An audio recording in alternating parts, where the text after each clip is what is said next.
Nag-cravings nga pala ako sa bulldog noodles. Siguro isipin nyo, nagda-diet ako pero bakit ako kumakain ng noodles? Yan ang kagandahan pag naka-calorie deficit ka. 1,200 calories ang pwede kong intake sa isang araw.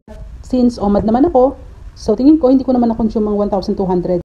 Ang isang sachet nga pala ng bulldog noodles is 550 calories per one serving.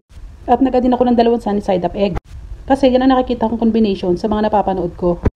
At syempre, para mas makumpleto ang mukbang, sinamahan ko na rin ng kimchi sa tabi ko. Sa sobrang ahanga, di ko na maintindihan kung paano sipol ang gagawin ko. Siya nga pala, sa pagka-calorie deficit, lahat ng pagkain pwede mong kainin. Syempre, in moderation. Dapat alam mo kung ilang calorie ang pwede mong i-consume sa isang araw.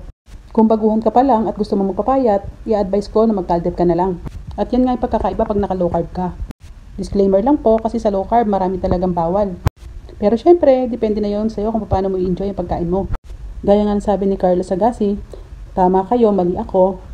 Consult your doctor and do what's the best for you. Thank you. Yun lamang po. Bye!